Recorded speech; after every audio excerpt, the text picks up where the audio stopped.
ইমাম হুসাইন রাদিয়াল্লাহু হুসাইন বলেছে যে আমি নাকি চাকরের বেটা চাকর।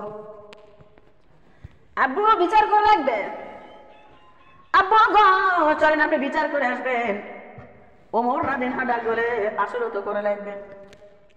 ওমর তো উড়ে চলে গেছে, অনেক লোকজন ডাকে হাজির করছে। লোকজন দেখে দেখে আলী মনে মনে ভাববে আমার ছেলে তো ভুল করে ফেলেছে, আমার ছেলে তো অন্যায় করে ফেলেছে। আলীর মুখে কথা নাই। ওমর সবাইকে ডাক দিয়ে বলতেছে হুসাইন বাবারে তুমি নাকি আব্দুল্লাহ রে বলেছো চাকরের বেটা চাকর। হুসাইন বলে ঠিকই তো বলেছি, ভুল তো বলি নাই। হুসাইন বলছে ঠিকই তো বলেছি, ভুল তো বলি নাই। আপনি আপনি যদি কলিজার মধ্যে আপনারা বলেন তো আপনি কি আমার নানার চাকর না? ওমর রাদিয়াল্লাহু চোখের পানি ছেড়ে দিয়ে কান্দারে বলে হুসাইন, হুসাইন রে বিশ্ব নবী মুহাম্মদ রাসূলুল্লাহ সাল্লাল্লাহু আলাইহি ওয়াসাল্লামের চাকর আমি, এটা আমি জানি, শুধু আমি না তাম বিশ্বের লোক জানে। ওমর রাদিয়াল্লাহু আমি হইল হযরত মুহাম্মদ রাসূলুল্লাহ সাল্লাল্লাহু আলাইহি ওয়াসাল্লামের চাকর। কিন্তু হুসাইন এটা কি সবাই মানে? পাবলিক বলে তা তো মানা সম্ভব না, কেননা আপনি এখন অর্থ পৃথিবীর খলিফা। হুসাইনকে ডাক দিল হুসাইন বাবা রে আমার একটা ছোট্ট আবদার, আমি তোমার নানার চাকর হতে রাজি, সমস্যা নাই। আমি তোমার চাকর হতে রাজি, সমস্যা নাই। কিন্তু আমার একটা আবদার, আমার আবদার এখানে রাখতে হবে। ডাকতে পারতেছে কি আবদার তুমি বলো? ডাক্তার হোসাইন ছোট্ট একটা কাগজের মধ্যে লিখে দাও যে ওমর আমার নানার চাকর। ওইখানকার পাবলিক যারা ছিলেন তারা চিন্তা করে ব্যাপার কি, এত বড় এত ধৈর্য ওমরের। ওমর একটা রাজা, উনি কেমনে বলে একটু লিখে দাও যে আমি তোমার নানার চাকর। সবাই বলে ওমর আপনি কেন এত ইমোশন হচ্ছেন, আপনি কেন এত দুর্বল হচ্ছেন, আপনি কেন এই কথা বলতেছেন? ওমর বলে হোসাইন কে কি বললো আমার দেখার দরকার নাই রে, তুমি ছোট্ট একটা কাগজের মধ্যে লিখে দাও যে ওমর আমার নানার চাকর। তুমি একটু লিখে দাও। ওমর বা আমার দিনের নবীর কথা যখন বলেছেন হযরত হুসাইন রাদিয়াল্লাহু এক টুকরা কাগজের উপর লিখে দিয়েছে ওমর হইল আমার নানার চাকর। এই কাগজটা লইয়া ওমর রাদিয়াল্লাহু এই কাগজের এই পাশে গর্তমা দেয়, এই পাশে গর্তমা দেয়, এই পাশে গর্তমা দেয়, এই পাশে গর্তমা দেয়। সবাই বলে হারে ওমর কি পাগল হয়ে গেল, ওমর তুমি কি পাগল হয়ে গেলে? ওমর বলে না না ও বিশ্বের এতদিন আমি যে আমার নামের চাকর ছিলাম এই জায়গায় একটা স্বাক্ষর ছিল না, মানে কোনো প্রমাণ ছিল না, কোনো জায়গায় লেখা ছিল না যে আমি আমার নবীর চাকর। কিন্তু আজকে প্রমাণ পেয়ে গেছি আমি হইল আমার নবীর চাকর। কালকে কথা চলে নাই তাহলে আমার আল্লাহ যখন আমার কাছে বিচার করবে, আমার বিচার করবে, আমি ওই দিন এই টুকরা কাগজ কাটি আমি আল্লাহর জমিনে হাজির করে দেবো। বলবো মাহবুব রে তোমার হুসাইন বলেছে আমি হলো দিনের নবী মুহাম্মদ রাসূলুল্লাহ সাল্লাল্লাহু আলাইহি সাল্লামের চাকর। শুধু বলেই নাই, এই দেখেন প্রমাণ আছে। আমার নবীর চাকরের হইব, আমার নবীর চাকর হইয়া আমার নবীর চাকরের পরিচয় দিয়া আমার যেন আল্লাহ মাফ করে দেয়, আমি যেন জান্নাতে যাইতে পারি। বলেন সুবহানাল্লাহ আল্লাহ আল্লাহ আল্লাহ আল্লাহ